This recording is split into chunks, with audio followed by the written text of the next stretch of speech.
What's up guys, it's me Jeremy, and today I'm doing another video log. Today I decided to do it before I shave the beard instead of after, just to mix things up a little bit, have some fun. Anyways, in this video I'll be talking about how to avoid raging and keep everyone on your team positive. Like, normally avoiding raging yourself is usually not that hard, but keeping everyone on your team positive is definitely a very big problem that a lot of people face. So I think it's a good idea that I address it. So we should first talk about why, of course, it's good to keep everyone positive and not raging. Obviously, it helps you win, and it keeps everyone's attitude much more positive and happy to the point where the game becomes much more fun.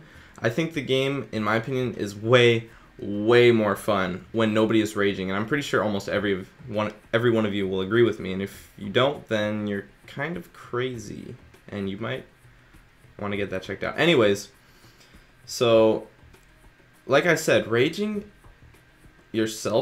raging yourself is very easy. Simply, you just don't rage. I mean, there's not that much else to it. Don't rage, don't yell at your teammates. If they make a mistake, never ever say anything negative. Like, even if they go 0-5 top lane, just say, "Oh, good job, you got your tower," instead of, "Dude, stop feeding, come on." Like, even just something that's slightly negative could cause your teammates to rage back at you or AFK or start feeding intentionally. So when it comes to not raging yourself, you need to be very positive. And I like to compare it to how a lot of professionals train animals, actually, in that where you want to extremely emphasize the positive actions and completely ignore the negative actions. Because if you if you emphasize or point out, there you go, point out the negative actions, then people will be extremely afraid of committing those negative actions again, and then they'll start playing bad because now they're extremely nervous and extremely anxious, or they're just a little bit ticked off at you because they're trying to rage back or defend themselves. But if you ignore the negatives entirely and only focus on their positive actions, like they could go 0-5, if they get their tower, give them a compliment, say, "Good job, dude, you got your tower, that helps us out." Or they got a kill, say, "Good job, man, come on, we can carry you." That's a phrase I like to use a lot, "Don't worry about it, dude, we can carry you." I use that phrase a lot, and I think it has a very big effect on players in solo queue, because a lot of people don't expect much of their teammates in solo queue because of bad experiences. So I think the phrase, "Don't worry about it, dude, we can carry you," I think that's a very effective phrase in solo queue when it comes to calming other people down. And that leads me into my point of keeping everyone on your team positive, which is much harder than not raging yourself. And it's definitely what the main focus of this video pretty much is, because like I just said, not raging yourself is fairly easy. And obviously there's so many sources and videos and blog posts and just everything about why raging yourself is bad and all that good stuff, but no one ever really talks about keeping your teammates positive. And I think that's something that really needs to be addressed, because it's really hard and it's actually really important. And I've won quite a few number of ranked games simply because I have at least somewhat developed the skill of keeping your teammates positive. So one thing when it comes to keeping your teammates positive is that one quote I notice people say a lot is that, "Oh, I don't rage, but everyone else does on my team, and that's why I lose." Or, "I'm a good player, but everyone else on my team is terrible, so that's why we lose." But the thing is that most people don't realize is you are everyone else. You just are. That's just how it is. If you think that you're above the people that are with you, then you're just going to go down below them, because being cocky and extremely self-confident in a way that you don't believe in all of your teammates can really create situations where a lot of your teammates don't trust you and don't cooperate with you, and you really need to create a very friendly environment. So being cocky and stuff is really bad, and that just comes back to saying, like, the idea kind of comes from like a theme, but you are everyone else. You are part of the silver elo or the gold elo.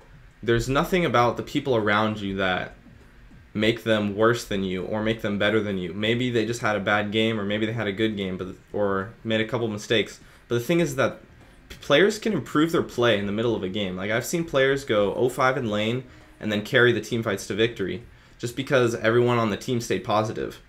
So you have to understand that you are everyone else, not that, oh, I'm not a rager and I'm a good player, so I don't deserve to be in this elo because everyone else is worse than me. No, you are everyone else, and you have to believe that. Another thing in dealing with ragers is, it comes down to a quote from Mark Twain, actually. He says, "Never argue with stupid people because they will beat you down to their level and then defeat you with experience." That's probably not the quote word for word, but that's basically what it says. And I think that can really be applied to ragers in League of Legends. Is you cannot stoop down to their level and argue back at them. Like, if they're raging at you, you can't really rage back. You just have to calm them down and say, "It's okay, dude, stay calm," or "We got this," or "Don't worry, bro, I'll carry you." And phrases like that. You just got to keep everyone calm and positive, and just think about Mark Twain and arguing with stupid people, because I think ragers can really be equated to stupid people because there's not a very big gap in between the two. So that quote, I think, definitely defines ragers, and to deal with ragers, you have to keep everyone positive and not stoop down to their level and rage back at them. And that brings me actually into my next concept, which is also dealing with ragers, of course, but something that I noticed about a lot of players is that people react to ragers the same way they would react to someone shit-talking them in real life. Like, if someone's smack-talking you in real life, you're probably going to do something about it. You're going to go up to them and either like punch them in the face or do something about it. You're not just going to let it happen. But the thing is that League of Legends is not real life. A lot of players are going to smack-talk back or do something to get back or get revenge at the people that are raging at them. But like I said, this is not real life. This is League of Legends. You cannot fight back at the ragers. You have to either ignore them or bring them up by being positive and believing in them. And yes, that's very hard, but if you want to raise an elo or just win more games in general and have a much more fun experience overall, then having the mindset of being an anti-rager, I like to call it. I consider myself an anti-rager. I know that's kind of a little bit cocky, but I seriously try to do my best to keep everyone positive and always promote a really strong environment. To win a game, I believe that you have to believe in yourself, and your teammates have to believe in themselves too. If you have any players on your team that aren't believing in themselves, then it's going to be really hard to carry them. But even if someone's 0-5 or whatever score, and they're doing really bad, if they believe in themselves, and you believe in them, and they believe in you, and you're not like ridiculously far behind, like if you won your lane and then maybe you lost top lane or something, then it can be pretty easy to carry them actually. Like, you want to create an environment where people are willing to be carried, because a lot of people don't like being carried. And I'll probably say myself included. I don't like being carried. I want to be the guy that carries other people because I like to help other people out. But some situations, sometimes you might just make a mistake, you play bad and you lose your lane, and maybe you feel like quitting, surrendering or whatever. But if you want to promote a friendly environment for your entire team right from the beginning, from champion select, I always say, "What's up, guys? I play support. I'd love to trade picks with you if you want to," because I usually end up in the last pick role because I duo queue a lot.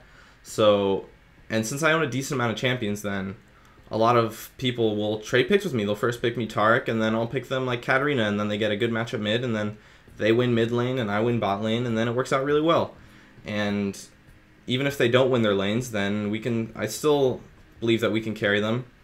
And it's definitely a really good thing. I think a lot of people need to be very communicative in Champion Select from the very beginning. Communication is very good. If you communicate a lot from the start, people will start to adapt to what you're saying and actually like believe it. And then, so once it gets to the point where you're a little bit behind and you're saying, "Come on, we got this, just step it up, believe in yourself, we can win," then people actually start to believe you.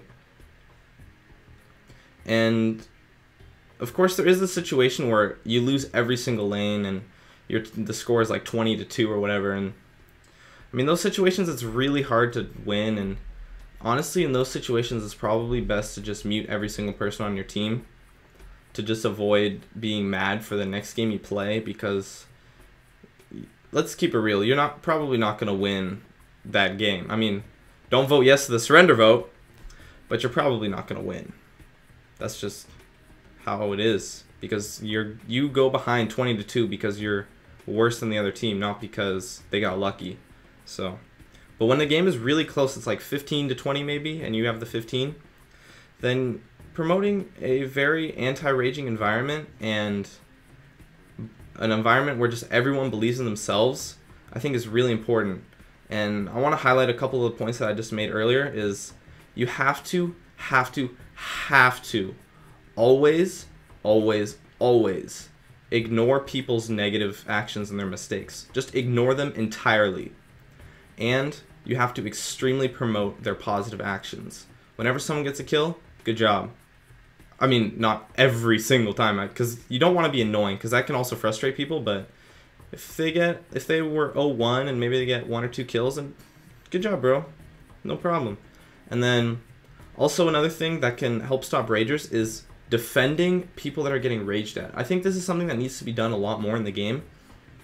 And actually helps create a positive environment. Is defending people that are getting raged at will cause the rager to kind of step down a little and regain his cool, and it'll cause the person that is being raged, the person that is raging it'll cause them to cool down a little bit, and the person that is being raged at, it'll make them a little bit happier. Like, if you defend your friend when he's getting like insulted, yeah, it helps them out. It's a good thing to do. It keeps both of the parties cool, but you got to do it in a very sophisticated way, very calm and collected. You don't want to become a rager. When you're defending someone that's being raged at, you don't want to turn into a rager yourself by raging at the person that is initially raging. I know it's a complicated sentence. It was hard for me to say. But yeah, I think defending people that are being raged at is very important as well.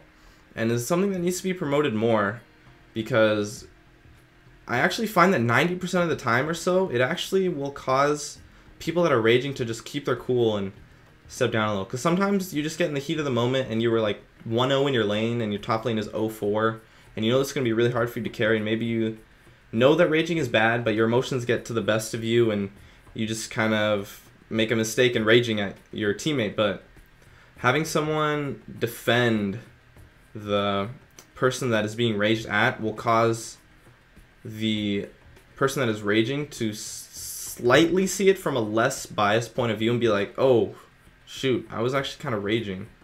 That's not good. So I think defending people that are being raged at is a very good thing to do and needs to be done more. So that's it for my video discussion, real talk, etc., whatever you want to call it, on how to avoid raging and keeping everyone on your team positive. I'd love it if you guys could support me with a like or some feedback in the comments. If you have any questions or would like to discuss this topic, I'd love to see you in the comments too.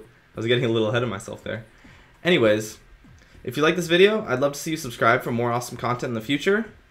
And as always, thanks for watching, and I'll see you guys next time.